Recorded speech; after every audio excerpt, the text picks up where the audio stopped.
निमगिरी सोसायटीचं त्या ठिकाणी इलेक्शन पार पडलं आणि त्याच्यामध्ये खरं तर मी स्वतः पॅनल उभा केला होता आणि ह्या निवडणुकीमध्ये आमच्या पॅनलची खरं तर त्या ठिकाणी हार झाली। परंतु हार झाल्याच्या नंतर ती प्रामाणिकपणे त्या ठिकाणी आम्ही ती हार स्वीकारली आणि आम्ही ते मान्य केलं की ठीक आहे, हार झाली, शेवटी इलेक्शन आहे, कोणीतरी जिंकणार आणि कोणीतरी पडणार हे निश्चित ठरलेलं असतं।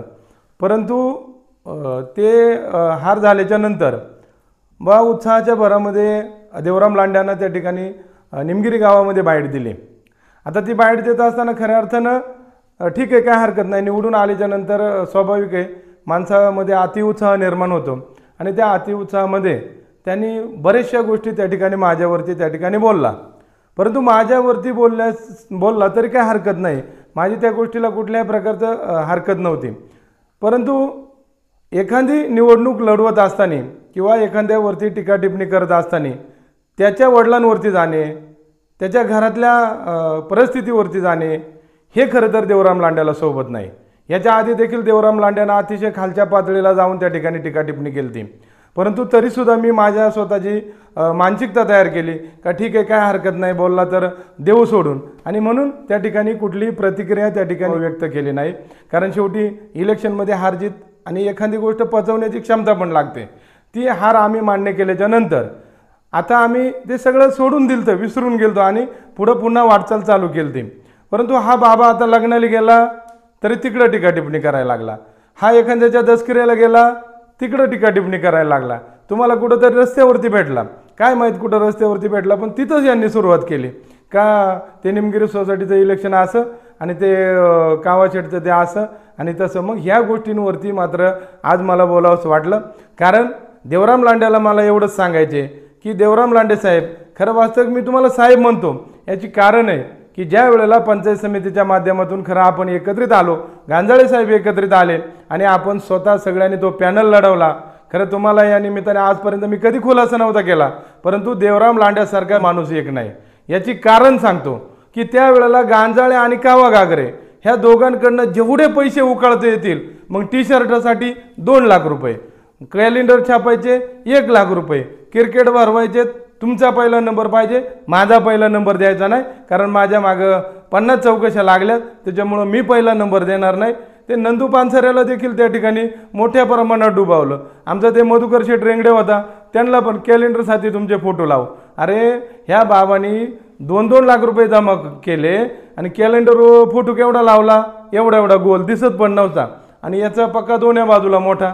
अरे ही जी त्याची प्रवृत्ती आहे ही कमवण्याची प्रवृत्ती आहे, इलेक्शन लढवण्याची प्रवृत्ती नाही। आणि त्याच्यामुळं एक गोष्टीमध्ये मला अतिशय प्रामाणिकपणे सांगावं असं वाटतं की ह्या माणसाने 2 लाख रुपयामध्ये किती टी शर्ट छापले असेल, 500 टी शर्ट छापले ह्या माणसाने। 2 लाख रुपये माझ्याकडनं, 2 लाख रुपये गांजाळ्याकडनं आणि याचे 4 लाख रुपये। अरे 8 लाखाचे टी शर्ट छापले असते तर अख्ख्या आदिवासी भागाला घरटी पोचला असता तरी संपला नसता, आणि यांनी 500 टी शर्ट छापले। आता ते खरं सांगतो, ते रॅली काढली होती त्यावेळेचं चित्र पण तुमच्या माहितीसाठी असेल, कदाचित ते यूट्यूबला पण दिसेल की त्यावेळेला आमदारकीची निवडणूक नुकतीच पार पडलेली होती, काय 2 वर्षापूर्वी किंवा 1 वर्षापूर्वी। अशा ताईचे 1000 टी शर्ट याच्या घरामध्ये होते। आता प्रामाणिकपणे सांगतो, यांनी याचे 500 आमच्याकडून पैसे घेतलेले छापलेले आणि ते 1000 टी शर्ट अशा पद्धतीनं 1,500 टी शर्टामध्ये ती रॅली काढली आणि झालं बाबा। काय तर देवराम लांड्यानं रॅली काढली, देवराम लांड्यानं खर्च केला। अरे हे करत असताना तू जरी आम्ही त्या ठिकाणी 9 उमेदवार होतो, परंतु पैशाचा पुरेपूर वापर, पुरेपूर फायदा तू स्वतः उचलला। गांजाळ्यांनी सुद्धा हे केलं।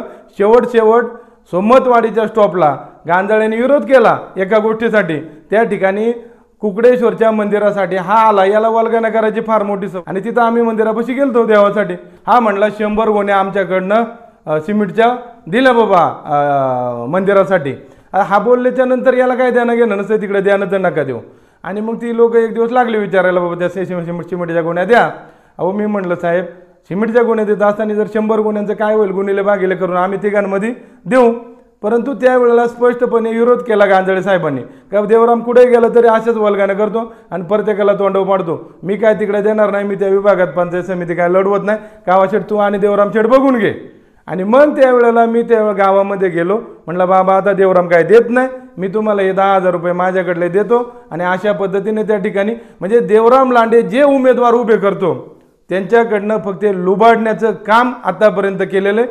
सोसायटीमध्ये हाच प्रकार घडला.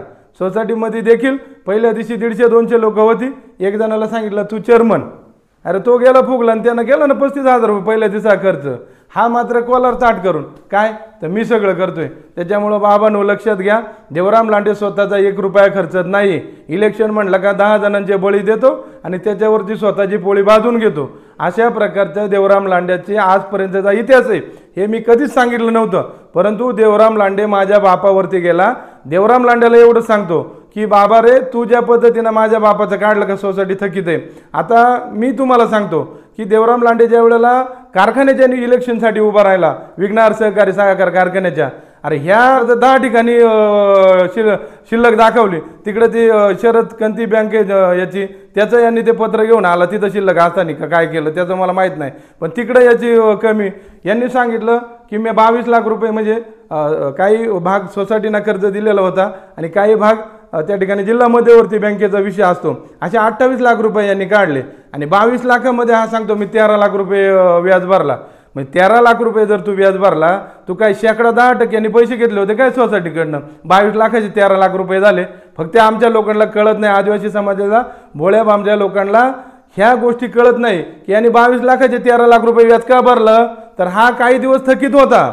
याचा चक्रवाढ व्याज, व्याज म्हणजे हा बाबा जिकडं जाईल तिकडं मोठ्या प्रमाणात थकीत आहे. याचा कारखान्यामध्ये अर्ज बाद झाला, हा 2-4 ठिकाणी थकीत असल्यामुळं झालेलं आहे. याचं प्रत्येक ठिकाणी थकीत आहे. हा म्हणतो का कावाशेठच्या बाबाचं 2 लाख रुपये थकले. अरे यादी बघा किती थकले ते अगोदर सांगा व्यवस्थित. तुम्हाला जर वाचता लिहिता येत नसेल तर ते काळू शेळकेंद्राकडे जा, कारण तो तुमचा किंवा ते नांगरे गुरुजीकडे जा, तो तुमचा राजकीय गुरु आहे. त्याच्यामुळं बाबांनो मी विनंती करतो, आपण 10 ठिकाणी थकलात त्याचं तुम्ही लोकांना सांगत नाही. तुमच्याकडे पैसे आहेत असं मी म्हणणारच नाही. लोकांना वाटत असेल याच्याकडे पैसे, दुसऱ्यांच्या जीवावरती राजकारण लढवणारा हा कार्यकर्ते मी स्वतः पाहिलंय. अहो यांनी शिक्षकांना पिळलं, यांनी नोकरदारांना पिळलं, यांनी कोणाला पिळलं नाही.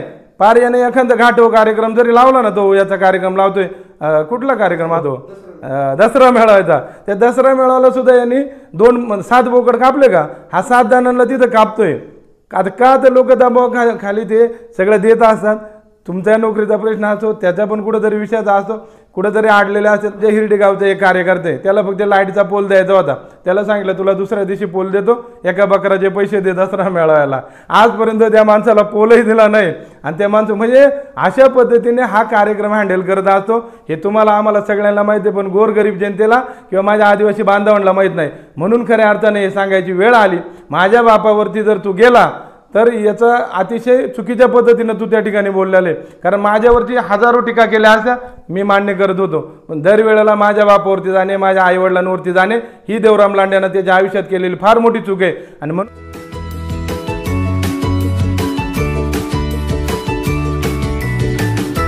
बातम्या शेतीच्या, बातम्या मातीच्या, बातम्या अन्यायाच्या, गुन्हेगारीच्या,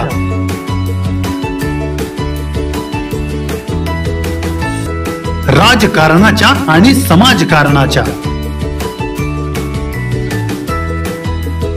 शोषणाविरुद्ध बुलंद आवाज, जनसामान्यांच्या हुंकाराची गाज, सत्कार्याला प्रोत्साहन, दुष्कृत्याला अनुशासन,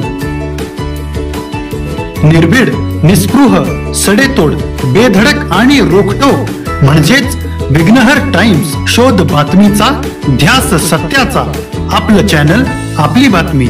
सबस्क्राईब तर कराच, पण बेल आयकॉनवर क्लिक करायलाही विसरू नका.